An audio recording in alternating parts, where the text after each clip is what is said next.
నమస్కారం. ఘంటారావానికి స్వాగతం. ముందుగా ప్రధాన అంశాలు. అప్పుల భారంతో రాష్ట్ర ఆర్థిక పరిస్థితి ఇబ్బందికరంగా ఉందన్న సీఎం. ఇష్టంగా పనిచేసి సమస్యలను అధిగమిస్తామని ధీమా.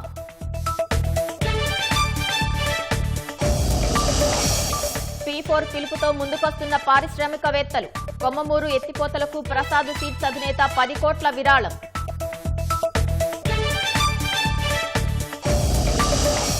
విజయనగరం జిల్లాలో యువతిపై కత్తితో దుండగుడి దాడి. పోలీసుల అదుపులో 3 అనుమానితులు.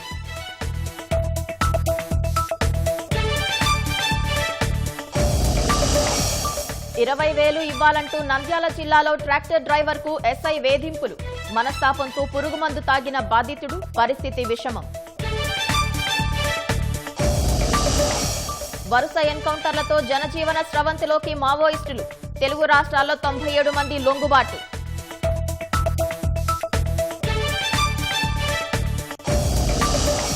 రక్షణ రంగంలో పరస్పర సహకారానికి భారత్ శ్రీలంక ఒప్పందాలు. ట్రింకోమలిని ఇంధన కేంద్రంగా అభివృద్ధి చేసేందుకు అంగీకారం. ట్రంప్ ప్రతీకార సుంకాలతో అగ్రరాజ్యానికి తప్పని ముప్పు. ద్రవ్యోల్బణం, నిరుద్యోగం భారీగా పెరుగుతాయని ఆర్థికవేత్తల అంచనా. రాష్ట్ర ఆర్థిక పరిస్థితి చాలా ఇబ్బందికరంగా ఉన్నా ఇష్టంగా పనిచేసి సమస్యలకు పరిష్కారం చూపుతామని ముఖ్యమంత్రి చంద్రబాబు అన్నారు. పోలవరం, అమరావతి నిర్మాణం, సూపర్ 6 అమలు చేస్తామని స్పష్టం చేశారు. రాష్ట్రంలో పేదరిక నిర్మూలన తన లక్ష్యమని, అందుకే P4 విధానాన్ని తెచ్చానని పునరుద్ఘాటించారు.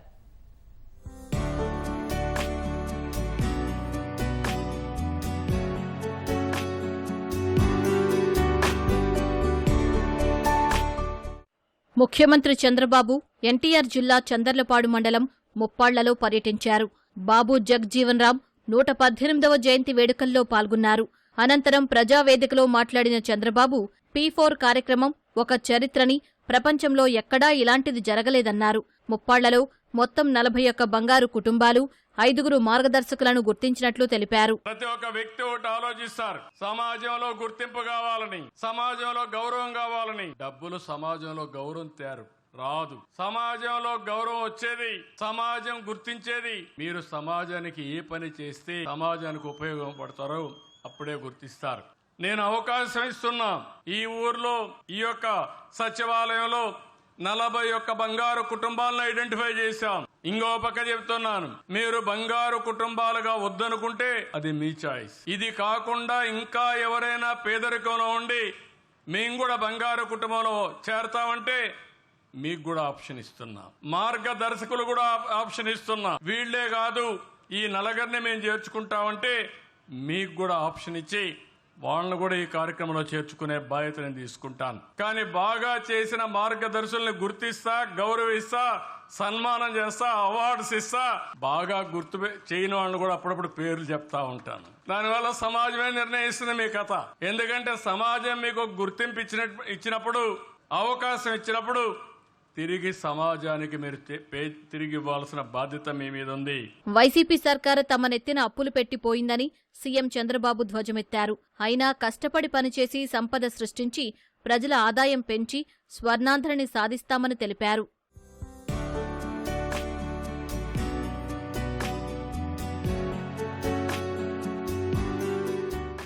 ఆర్థిక వ్యవస్థ చాలా ఇబ్బందికరంగా ఉంది. ఇంకా డబ్బులు లేవు. 10 లక్షల రూపాయలు అప్పు చేసి వెళ్ళిపోయారు.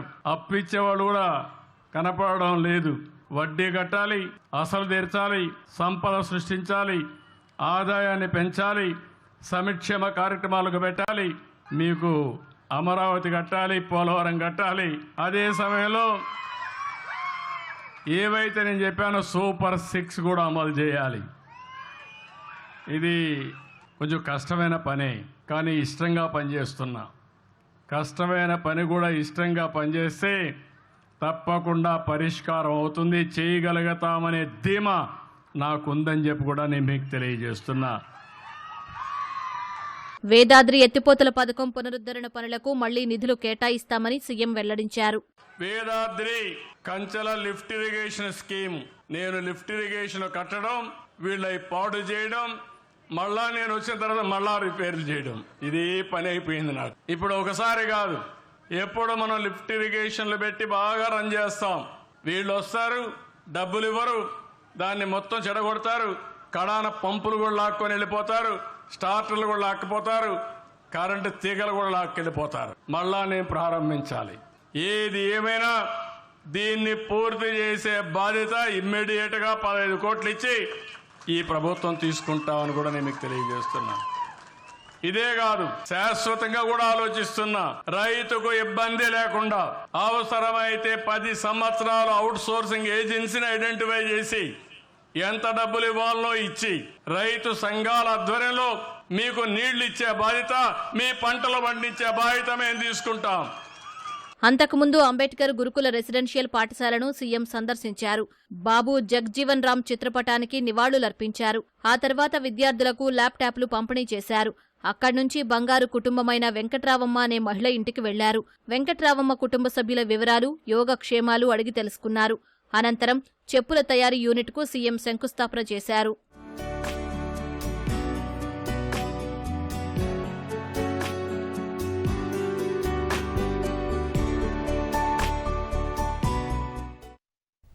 విజయనగరం జిల్లా గర్విడి మండలం శివరాం గ్రామంలో ఓ యువతిని గుర్తు తెలియని దుండగుడు కత్తితో పొడిచాడు. 18 ఏళ్ల యువతి ఇంటి వద్ద బట్టలు ఉతుకుతుండగా దాడి చేశాడు. వెంటనే యువతి కేకలు పెట్టడంతో కుటుంబ సభ్యులు అక్కడికి వచ్చారు. దుండగుడు అక్కడి నుంచి పారిపోయాడు. కొందరు స్థానికులు దుండగుడిని పట్టుకునేందుకు వెంటపడినా ఫలితం లేకుండా పోయింది. దుండగుడు పారిపోయాడు.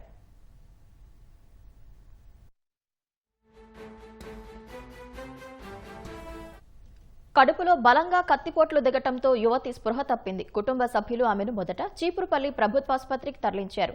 అక్కడ ప్రాథమిక చికిత్స తర్వాత మెరుగైన చికిత్స కోసం విజయనగరం తీసుకెళ్లారు.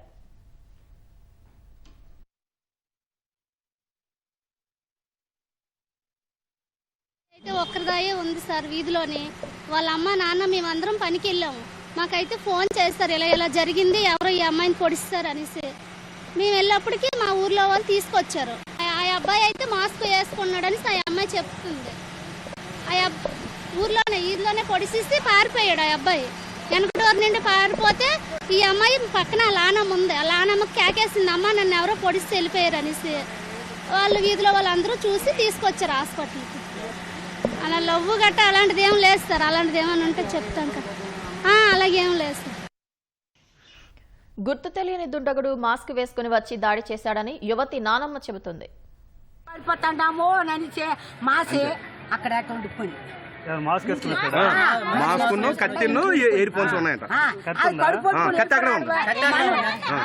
చచ్చిపోయిందా మన్నగారు చచ్చిపోయిందని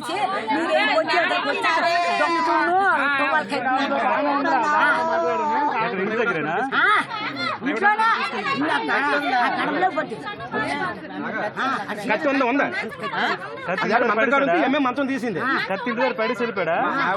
కత్తి ఇంటి దగ్గర పడి వెళ్ళిపోయాడా? కత్తి మంకి క్యాప్, ఇయర్ ఫోన్స్.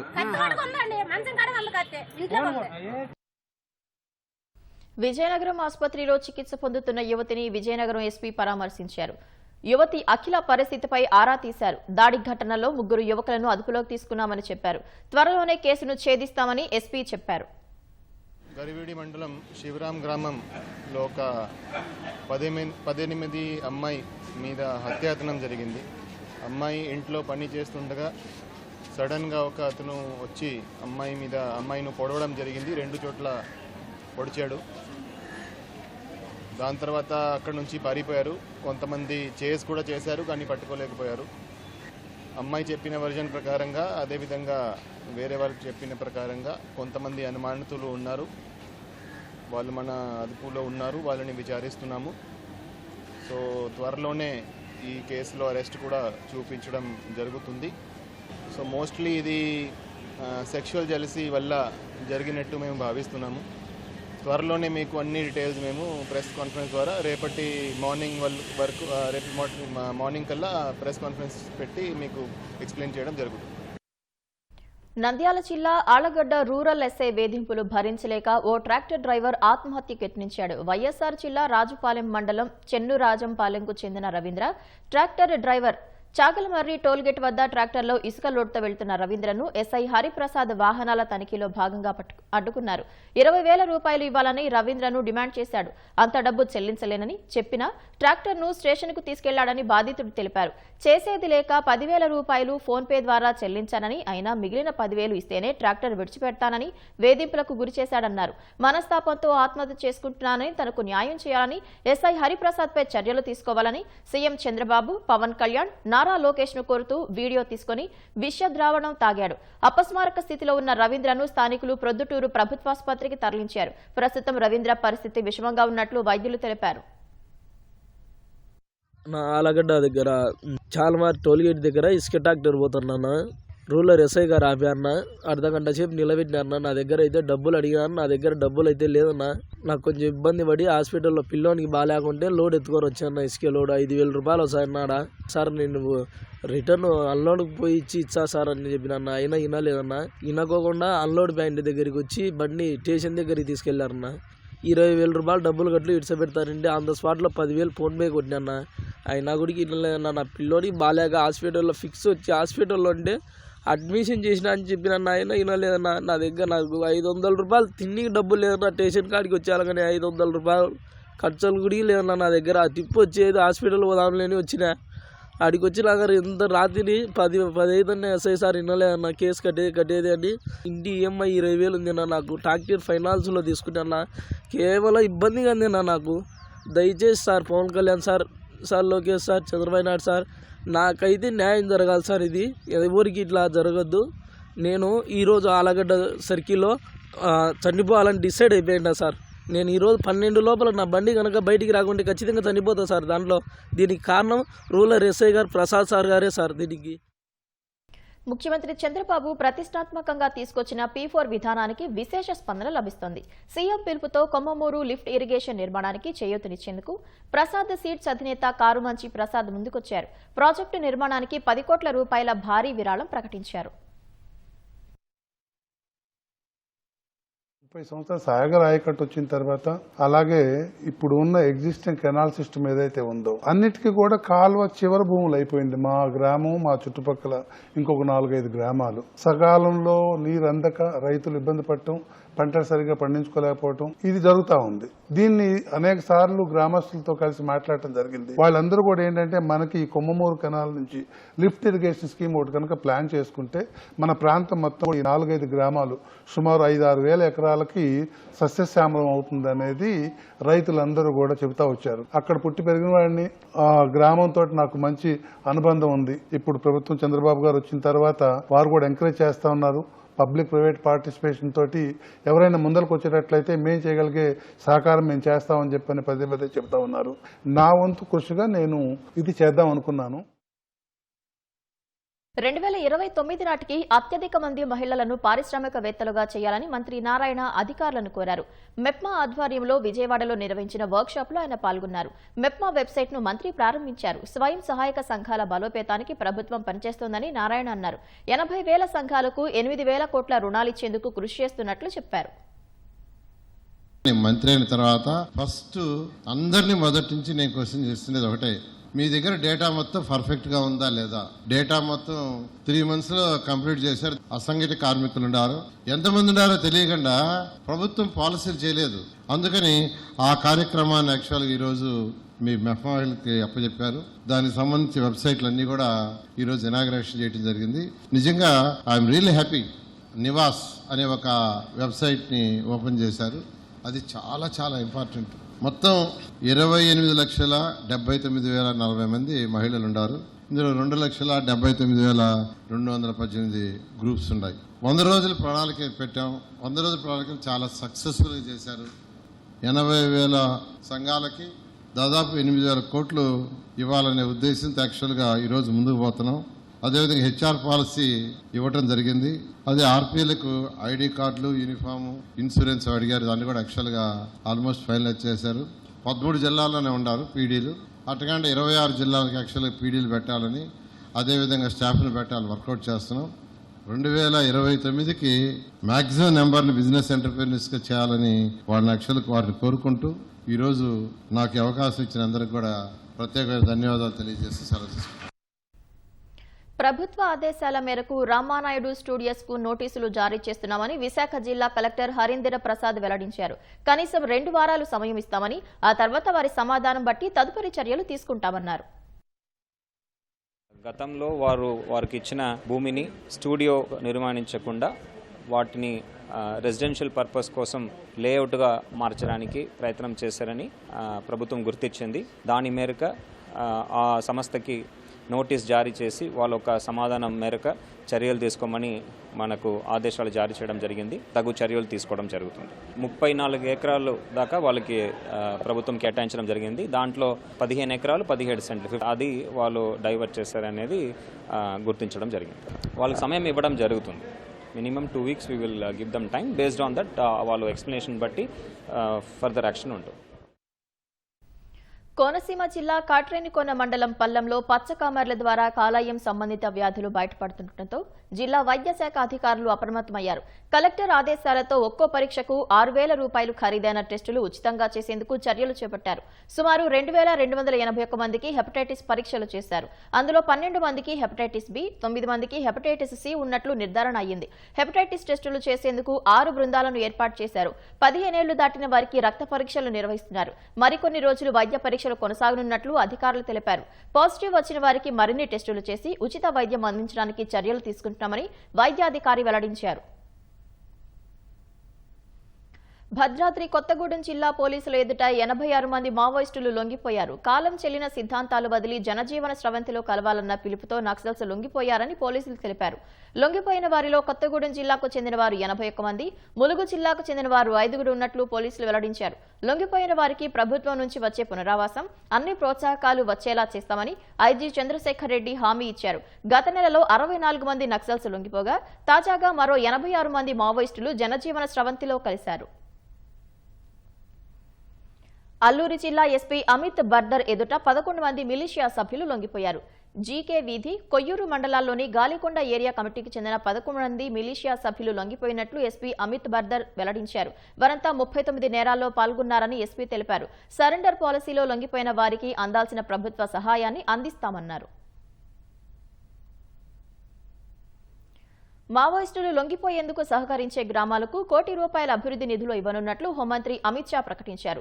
2 రోజుల పర్యటనలో భాగంగా ఛత్తీస్గఢ్ వెళ్లిన ఆయన బస్తర్ పండూమ్ ముగింపు వేడుకల్లో పాల్గొన్నారు. గిరిజన సాంస్కృతిక కార్యక్రమాలను వీక్షించారు. అనంతరం ప్రసంగించిన అమిత్ షా బస్తర్లో తుపాకీ మోతలు, బాంబు దాడులు జరిగే రోజులు ముగిశాయని చెప్పారు. బస్తర్లో గిరిజనుల అభివృద్ధిని మావోయిస్టులు అడ్డుకోలేరని స్పష్టం చేశారు. మావోయిస్టులు చనిపోతుంటే దేశంలో ఎవరూ సంతోషంగా లేరన్న మంత్రి ఆయుధాలు వీడి జనజీవన స్రవంతిలో కలవాలని పిలుపునిచ్చారు. లొంగిపోయే వారు సాధారణ జీవితం గడపవచ్చని హామీ ఇచ్చారు. లేదంటే ఉద్యమంలో మిగిలిన అతి కొద్ది మందిని త్వరలోనే భద్రతా దళాలు పట్టుకుంటాయని అమిత్ షా తెలిపారు. జనజీవన స్రవంతిలో కలిసిపోయే వారికి ఛత్తీస్గఢ్ కేంద్ర ప్రభుత్వాల నుంచి పూర్తి భద్రత లభిస్తుందని హామీ ఇచ్చారు. ఆయుధాలతో గిరిజనుల అభివృద్ధిని అడ్డుకోవద్దని అమిత్ షా మావోయిస్టులకు హితవు పలికారు. भाइयों बहनों, ये जमाना चला गया जब यहाँ पर गोलियां चलती थी, बम धमाके होते थे।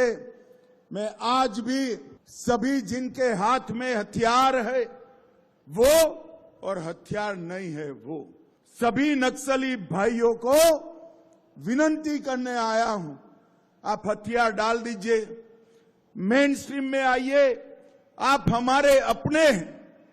कोई भी नक्सली मारा जाता है, किसी को आनंद नहीं होता है, मगर इस क्षेत्र को विकास चाहिए।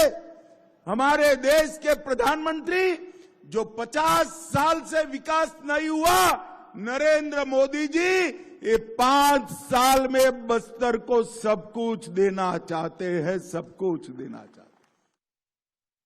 చిత్తూరు జిల్లా వీకోట అటవీ ప్రాంతంలో సినీ ఫక్కీలో దారి దోపిడీ దొంగలు చోరీకి పాల్పడ్డారు. కారును అడ్డగించి మరీ కత్తులు చూపించి 3.7 కిలోల బంగారాన్ని దుండగులు ఎత్తుకెళ్లారు. తమిళనాడులోని వేలూరు నుంచి కర్ణాటకలోని బంగారుపేటకు తరలిస్తుండగా దోపిడీ జరిగింది. ఈ ఘటనపై బాధితులు వీకోట పోలీసులకు ఫిర్యాదు చేశారు. ఎస్పీ మణికంఠ ఆధ్వర్యంలో పోలీసులు విచారణ చేపట్టారు.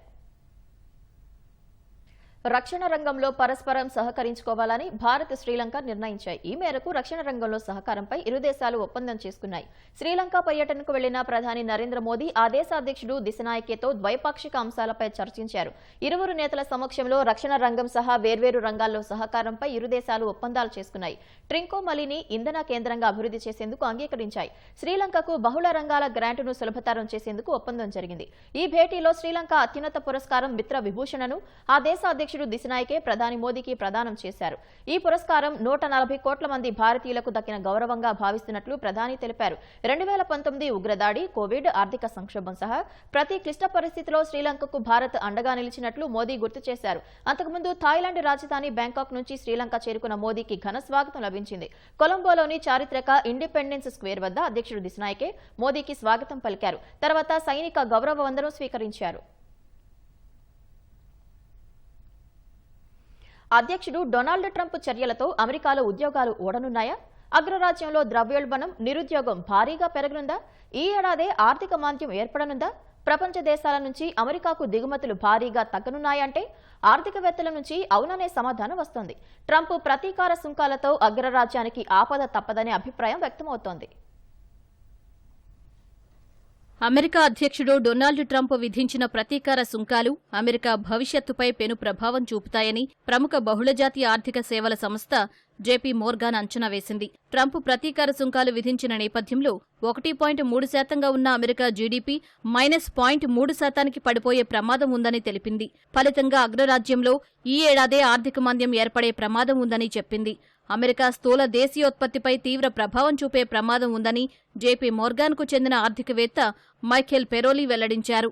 ప్రపంచ దేశాలపై ట్రంప్ విధించిన ప్రతీకార సుంకాలే ప్రధాన కారణమని, ఆర్థిక మాంద్యంతో అమెరికాలో నిరుద్యోగ రేటు 5.3% పెరగనుందని అంచనా వేశారు. నిరుద్యోగ సమస్య ఏర్పడే ప్రమాదం ఉందన్నారు. బ్యూరో ఆఫ్ లేబర్ స్టాటిస్టిక్స్ నివేదిక ప్రకారం మార్చిలో నిరుద్యోగ రేటు 4.2% ఉన్నట్లు మైఖేల్ ఫెరోలి తెలిపారు.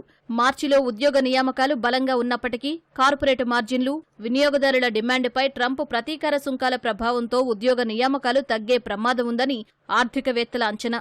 రాబోయే రోజుల్లో నిత్యావసర ధరలు పెరగడంతో పాటు వృద్ధి రేటు మందగిస్తుందన్నారు. ఆర్థిక వ్యవస్థను గాడిని పెట్టేందుకు ఫెడరల్ రిజర్వ్ బ్యాంకు వడ్డీ రేట్లను తగ్గించే అవకాశం ఉందని ఆర్థికవేత్తలు అంచనా వేస్తున్నారు. ప్రపంచ దేశాల నుంచి అమెరికాకు దిగుమతి అయ్యే వస్తువులు 20% కంటే ఎక్కువగానే తగ్గనున్నట్లు మరో ఆర్థికవేత్త జొనాథన్ పింగిల్ అంచనా వేశారు. రాబోయే త్రైమాసికాల్లో అమెరికా జీడీపీలో దిగుమతులు 1986కు ముందు స్థాయిలకు తగ్గే ప్రమాదం ఉందన్నారు.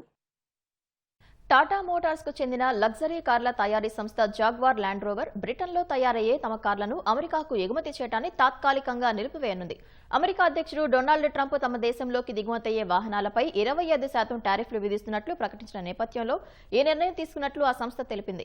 సుంకాల ప్రభావంపై ప్రస్తుతం విశ్లేషిస్తున్నామని పేర్కొంది. రాబోయే 2 నెలలకు సరిపడా కార్లను అమెరికాకు ఇప్పటికే ఆ కంపెనీ ఎగుమతి చేసిందని అంతర్జాతీయ మీడియా పేర్కొంది. ట్రంప్ సుంకాల నేపథ్యంలో ఇతర ప్రముఖ కార్ల తయారీ కంపెనీలు తమ వ్యాపార వ్యూహాలను సమీక్షిస్తున్నాయి. 2023-24లో జాగ్వార్ ల్యాండ్ రోవర్ 4.30 లక్షల వాహనాలను విక్రయించగా అందులో 4వ వంతు అమెరికాలో అమ్ముడయ్యాయి.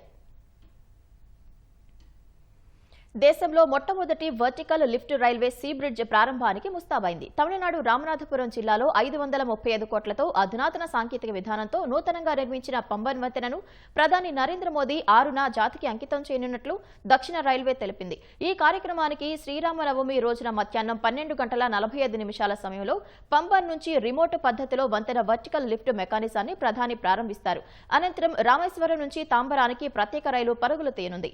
బహిరంగ సమావేశంలో పాల్గొని 8,300 కోట్ల విలువైన నేషనల్ హైవే ప్రాజెక్టులకు శంకుస్థాపన, ప్రారంభోత్సవాలను మోదీ నిర్వహిస్తారు. తర్వాత రామేశ్వర ఆలయాన్ని సందర్శించి జ్యోతిర్లింగాల వద్ద పూజలు చేస్తారు.